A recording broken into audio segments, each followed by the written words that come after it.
Hello, you're watching Sightline. Our guest today is Mr. Odbayar Erdenetsogt, the Executive Director of the International Think Tank for Landlocked Developing Countries. So, Mr. Odbayar, thank you for coming. Thanks for having me. It's a pleasure. So, there are 44 landlocked countries, and 32 of them are landlocked developing countries, including Mongolia. So, could you tell us what kind of challenges these countries face due to the lack of territorial access, direct territorial access to the sea? Well, thank you. Landlocked developing countries, as you said, 44 in the world, but 32 we are discussing about. We're talking about the 32 nations that are categorized by the UN as landlocked developing countries. These countries are spread all over the world. We have like 2 landlocked developing countries in South America, 4 in Europe, 16 in Africa, and the rest, 10 of them, are on the Asian continent. So they differ in their history, political systems, and cultural diversities, etc., but they have certain things in common, like as you mentioned, the direct territorial access to the sea, and that results in higher trade costs, cumbersome customs measures and customs tariff regulations, and the tariff and non-tariff barriers, which makes the trade and also the livelihood of these countries more difficult than other countries with sea access. In fact, our research papers have shown over the years that the development level of landlocked developing countries, because of this fact that they are not having the direct sea access, are 20% lower than the coastal economies or countries with sea access. So, the International Think Tank for Developing Countries is the first intergovernmental body of the landlocked developing countries and is located in Ulaanbaatar, Mongolia. So could you tell us how was this organization founded in the first place and the importance of running this organization in Ulaanbaatar? Well, in order to answer the question, I have to go a little bit back in history, back in time. So the group of landlocked developing countries itself, which is an official group of landlocked developing countries in New York at the United Nations, was also founded on the initiation of the government of Mongolia. So and Mongolia, that was how many years ago? In the beginning of the 90s. And Mongolia even chaired the group of LLDCs, or landlocked developing countries, at the United Nations.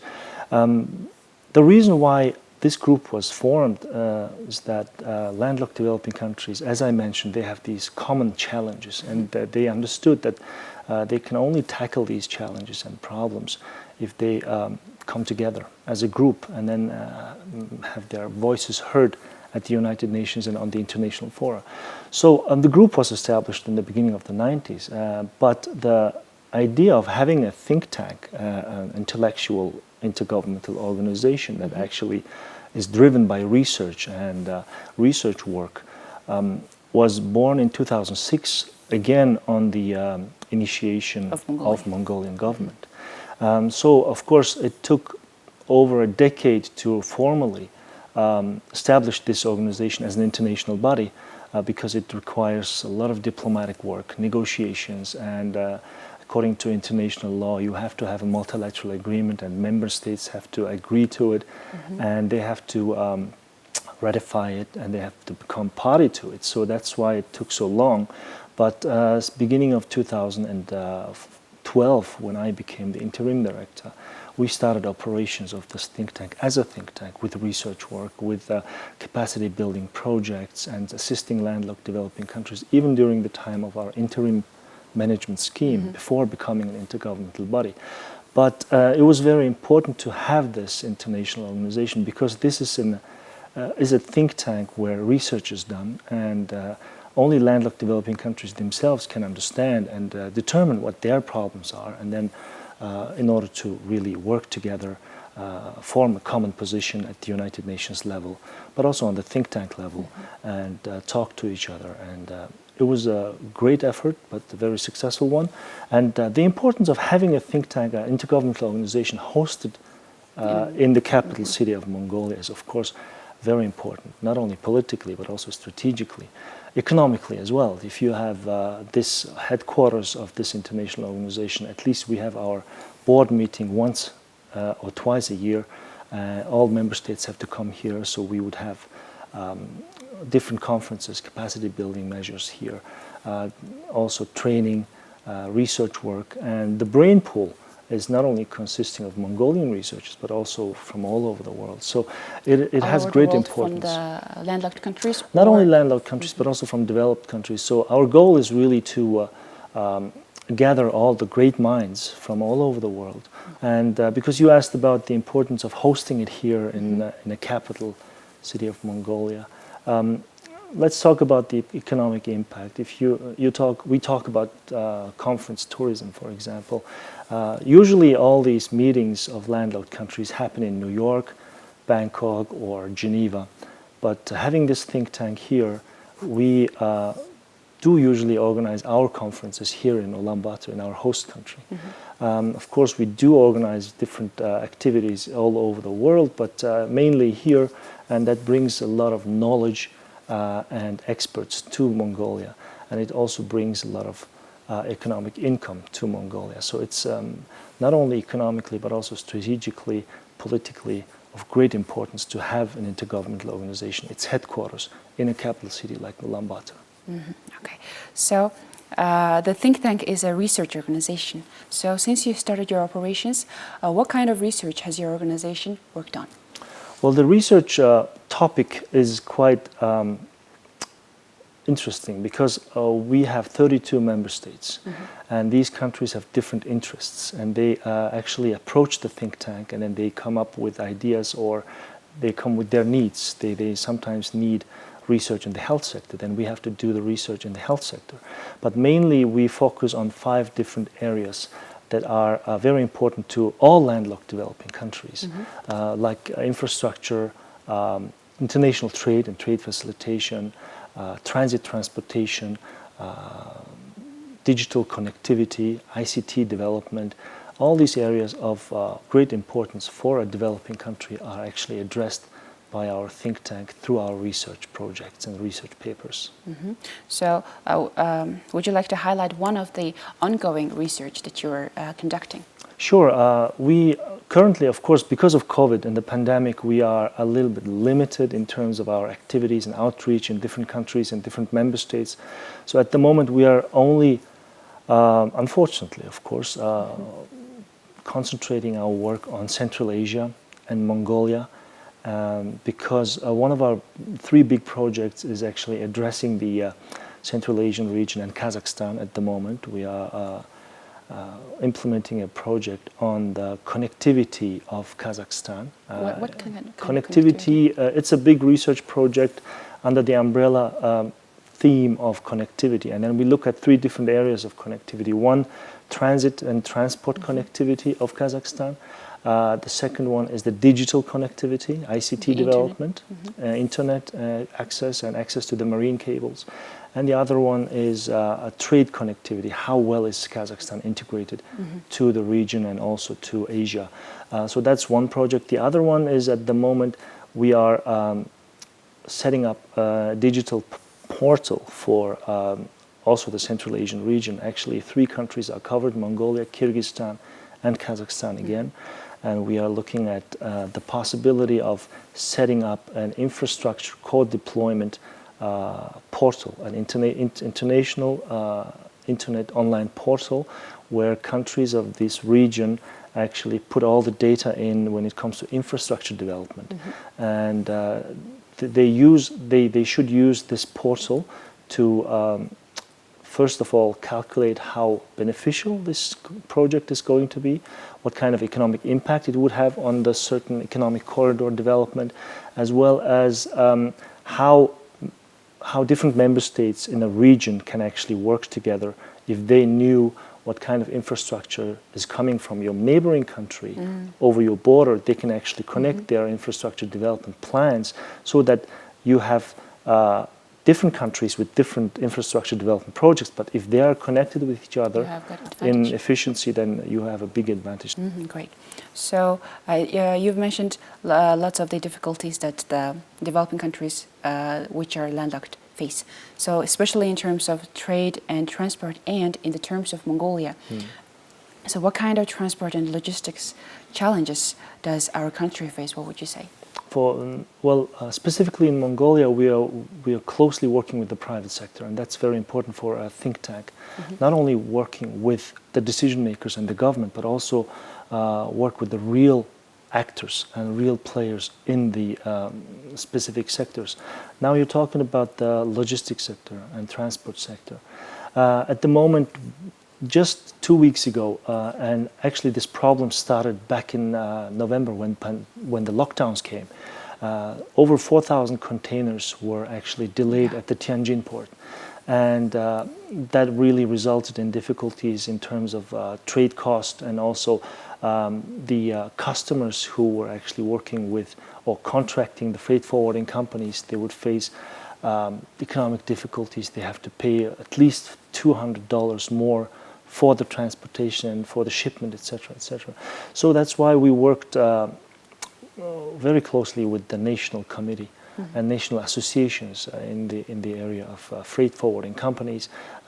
Actually, it's called the National Association of Freight Forwarders, and we worked with them very closely, listened to their problems, what kind of real obstacles they are facing in terms of shipment, border delays. Was it because of COVID restrictions imposed on the companies and on the border, on the countries by the transit country of China and Russia, or was it the fault of the companies themselves? So we needed to sort of determine where was the problem. So after doing that, we have sat together and we organized different conferences, online conferences, and we approached the government, National Trade Facilitation Committee or Commission. So it's a complex issue, but we tried our best to support every player and every actor in this big sort of play.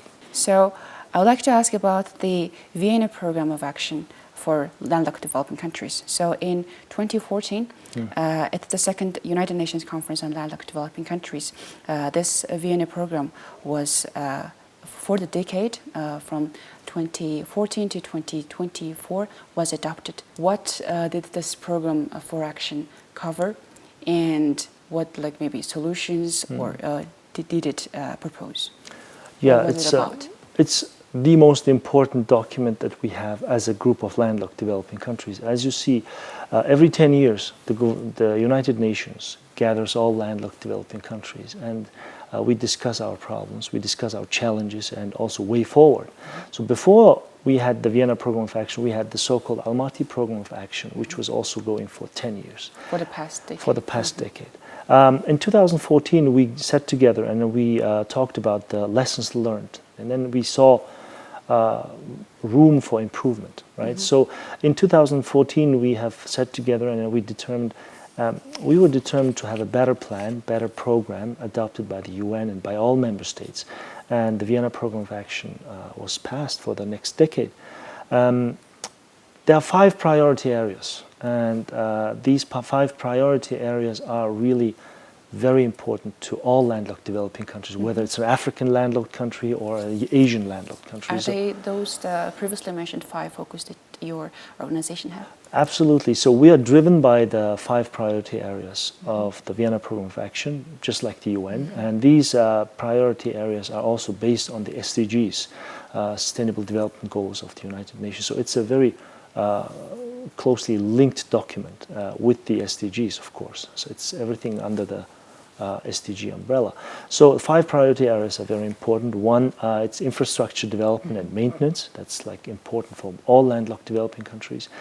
Transit policy. So you talk about transportation. If you would like to export or import, you always have to go through the transit nation. Then we have the transport policy. We have trade and trade facilitation. That's priority number 4. And the 5th priority area is the so-called RCI, the Regional Cooperation and Integration. And within the Regional Cooperation and Integration and the connectivity, we talk about the digital connectivity as well. So it's a truly effective and very, very useful program to have. And we have organized several events in Mongolia so that the government of Mongolia can actually mainstream this Vienna Program of Action Priority Areas to its Development Goals 2050. So again, we function as a bridge between international organizations, the international fora, and the governments. So the International Think Tank for Landlocked Developing Countries is an intergovernmental body for those countries, and it's independent organization from UN, but you closely work with the UN. So there's also another organization that's called the High Representative for Landlocked Developing Countries. And could you tell us how do you collaborate with this organization and other countries, organizations? If we talk about our scope of cooperation, it's a tremendous picture. The closest partners, of course, the United Nations itself.